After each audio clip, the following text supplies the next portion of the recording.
Welcome to the first episode of the Follow Your Gut podcast, the podcast where scientific health meets clinical wisdom. And I want to tell you a little bit of a story about how this podcast came to be, but I should probably introduce myself first. My name is Roland Pankewich, and I have had the extreme pleasure of working with Master Supplements and US Enzymes in a collaborative way for, the last 5 years. And in the last 5 years, we have gone on this incredible journey together. And this journey has been literally what the tagline states, the merging of health science and clinical wisdom, because the ethos of the company is to be of service to people who are on their journey to regaining back optimal health. And the reason this podcast came to be, it was a natural evolution of essentially what this has all entailed. So, where I come into the picture is my background to what has led me to this place has been quite diverse and a little atypical from the average person in the health industry.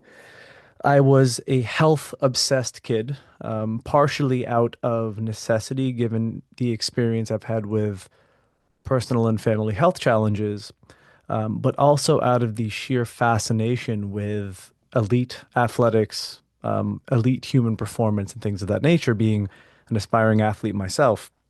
And this led me to getting into the fitness industry. I was 16 years old and training people without a certification, but we won't, mention that for the people of the past.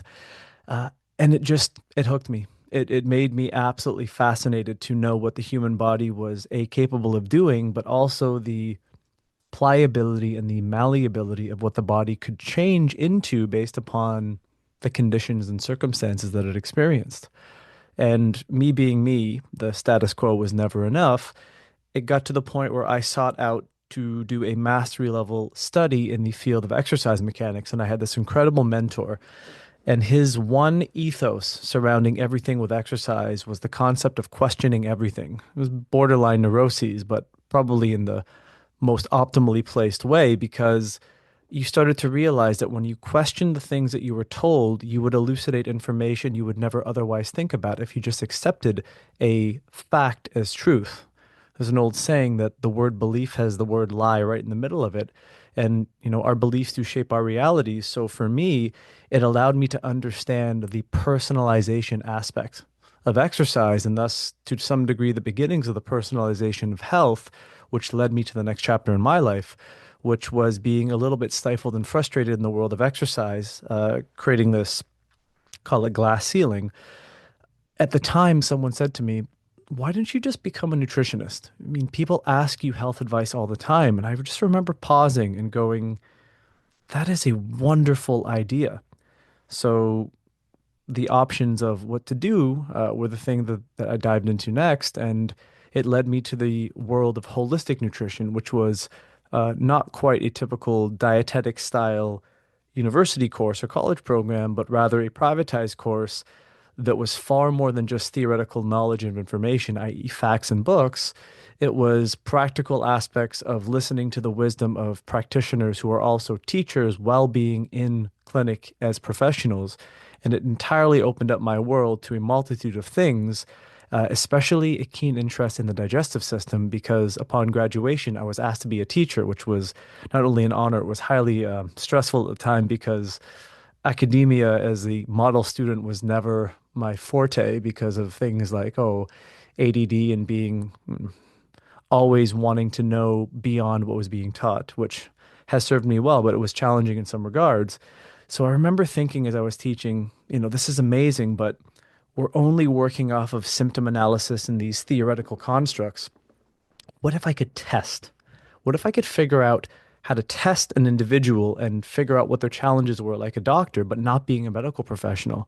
And this was back in 2014, 15. And up in Canada, the world of functional medicine was never all that popular in the early days because in a socialized country, we don't have the same opportunities for privatized healthcare.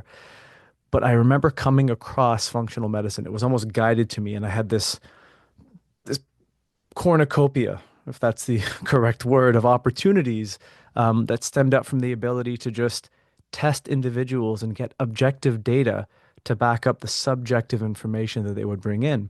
And the tests that I always gravitated towards were things like urine organic acid metabolites, where you can look at all the different metabolic markers that are discoverable through the urine, or at least what's been elucidated. And a lot of those things trace back to conditions of fungal overgrowth, microbial overgrowth, what have you. And then there was stool testing, which is a very, very fun and slightly awkward conversation to have with a client who has to be given instructions on how to do it. I've had some interesting stories there. And then things like regular blood panels and advanced micronutrient analysis. It gives you a sense of what's going on systemically and holistically in the person, but there's a very digestive centric focus because you'll come to realize in some of the episodes that we do here and some of the things that I will talk about in the future, the digestive system is many things. It's the last line of defense of the outside of our bodies. And you might be thinking, well, it's inside of our torso cavity. Yeah, that's true. But why I'm saying that is the gut barrier is the last physical barrier between what systemically circulates to all organs, tissues, and cells in the body and something that can be eschewed from potentially getting in there, which I believe that the chronic issues of gut barrier permeability is why we see all of these conditions being traced back to various gut issues that has been elucidated and continues to be elucidated in modern health science research. So now I'm at this point to where I'm studying functional medicine, I'm doing all these things, and now I'm building the clinical aspect of what I want to focus on, digestive wellness, people with high performance needs. And that has kind of given me this wonderful background of having scientific training and knowledge and understanding, but also the practical experience of dealing with someone. Because another mentor of mine always used to tell me, where the rubber meets the road, that's really what dealing with a client is like, because the research can tell you what may happen, what should happen, or could happen. But the reality is, research is playing the law of averages. And when it comes to knowing how to affect people on a practical or one-to-one basis, sometimes you need to go beyond just the research and you need the art of critical thinking to come back, which I do believe is a little bit of a lost art that I'm hoping to revive, or not even revive, but to continue to stimulate and support its existence in this world of health. Because as things become more protocolized, we lose the individual aspect of what actually helps a person get better. And there are some things that transfer over to other people, but ultimately we're focusing on dealing with a person as they are. And that leads me to the next part of the story, which is where this podcast came from, or maybe better said, how this podcast came to be. In the early days of my working with Master Supplements, who are the key sponsors of this podcast, and what they make is, in my opinion, highly biased, but that's okay.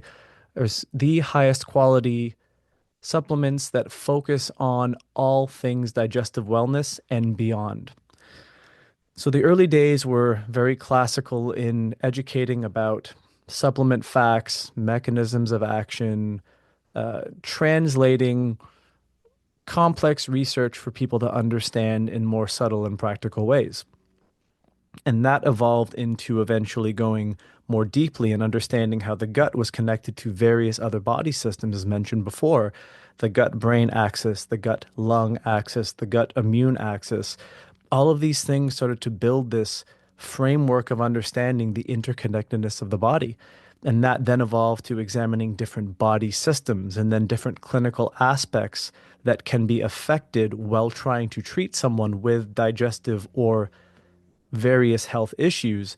So this has been a very natural run up to basically continue the conversation on helping individuals understand, level up, and continuously develop their knowledge base as practitioners or their knowledge base as individuals and health warriors, their clinical acumen and their clinical efficacy as practitioners, or potentially a new direction or starting point for someone who's trying to take it upon themselves to heal themselves through their own health journey. And the podcast was, the next iteration of taking this beyond just making something available for the internal benefits of the current practitioners and individuals who are already in the know about the companies. We want to get the word out to people who are looking for this information that they don't know exists and simply hasn't found them yet. And that thus bring me to the last part of the story of saying, Who is this podcast for? Well, I did kind of mention it before. We want to connect with people who are helping to heal others directly, whether they are in the medical field and they have opened their practice to supplements, classic allopathic practitioners who are adding a breadth to their scope of practice, medical doctors who have moved away from allopathic medicine more towards a naturalistic green way of practicing. I don't know if that's the best way to describe that, but I think it's pretty self-explanatory. And all other health practitioners that are along that spectrum that utilize high quality healthcare supplements as catalysts to helping their patients' bodies heal themselves.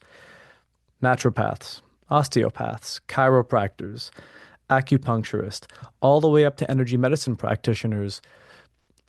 The tools of the trade in the health and wellness world, beyond the classic lifestyle and diet modifications, usually fall into the realm of supplementation. And there are a lot of elements of the products that we have that are unique to us that make the efficacious nature of them far more powerful and therefore, in my opinion, far more pertinent to people who are really needing change. It's a really interesting thing we'll get into probably with one of the founders, Jeff Thurston, as we talk about things like probiotic strain designations, unique patents that the founder, Randy Perupkin, who was a microbiologist, actually created out of his own thoughts, and the things that we hang our hats on today to stand by the claims that we make sure that the products that we sell to people are incredibly powerful and efficacious. So that's essentially why we're here. This is the merging of two things. It's the merging of the statement that the company has always gone behind, which is, honoring science, and science is always changing. So it allows us to make a statement of historical continuity, but also being open to the adaptations and adoptions of new research and how those things can be even more insightful in explaining what we're trying to affect within the digestive system and the body as a whole, and also the clinical aspect. And I think this is where the true value is for the practitioner, because most practitioners who have incredibly busy practices, I can't tell you how many conversations I've had with people over the last few years, there's a tipping point. And that tipping point usually involves when they get busy, they go from aggressively growing and accumulating knowledge to servicing the clients that come in. And the thing that becomes the biggest compromise is time, specifically the amount of free time they have for themselves, not only as people who may have families and other extracurricular activities, but to develop themselves as professionals beyond simply just learning anecdotes from dealing with people individually. I would love to be a voice of education and a resource for those people if they have a free 30 minutes, here and there, to pop on rather an episode, learn something new, and then see if that piece of information or that insight has any clinical validity for the people that they're working with. And the wonderful aspect about what I just said in terms of working alongside those people is those people are going to be our guests.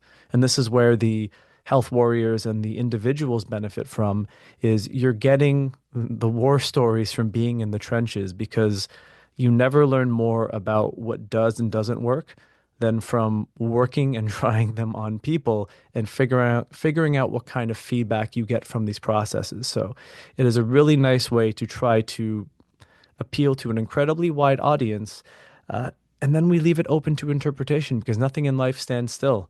The podcast will grow. The evolution of it will be, and this is pun intended, very organic, in the sense that based upon the content we create, the listeners that we amass, and the feedback that we get, it helps us create a better product, ultimately reaching you guys, providing service to be of service to humanity. Because now more than ever in 2025, I think a big shift is happening in the world. We're going to see some massive changes, and people have had enough of being told what to do about their health. And I think there is a certain renaissance of taking responsibility back for their individual health, which I entirely get behind, because there's no one that's going to come and save you.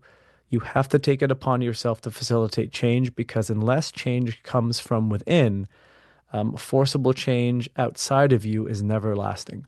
And I don't think that is never more true than when it comes to turning around your health. The first thing you need to do is accept all that has happened to create the issue that you're in, because once you have done that, you open up the catalyst for change in the long run.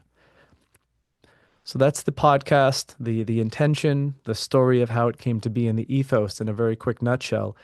These episodes are going to be rather short, 30 minutes maximally in length, and if I'm doing individual episodes, possibly less, because talking to myself isn't as much fun as talking to another human being, because, it's only a problem when they say you answer your own questions. So I want to thank you for being here. If you're listening to this, thank you for being on this journey with us and being open and I guess vulnerable to making change in your life, because change is not something that's inherently easy for most people. There's going to be a flow. There's going to be an incredible, as I mentioned, diversity of different kinds of guests, different kinds of segments and spots that we're going to do. And the next episode, rather than have a professional on, is, well, they're professionals, but not classical practitioner professionals. They will be the actual founders and owners of the company, because I believe understanding their story and understanding their why behind everything that they've done to build this company is really important for people to understand where their heart is and why they're believing in what it is they've done, because what they have done is quite remarkable. And it's time for the story to get out there for other people to understand. So look for that episode next. And the fun part is, if you want to remember their names, I mentioned it in the episode, just simply remember Jeff and you're good. And they're both Jeff, which only makes it confusing when we're at board meetings. And they both look your way when you say Jeff. But that is essentially that. I want to thank you for being here. Thank you for the opportunity to introduce myself, to share the intentions with this podcast. And we look to connect again in the future with some great content, some great episodes. Stay tuned.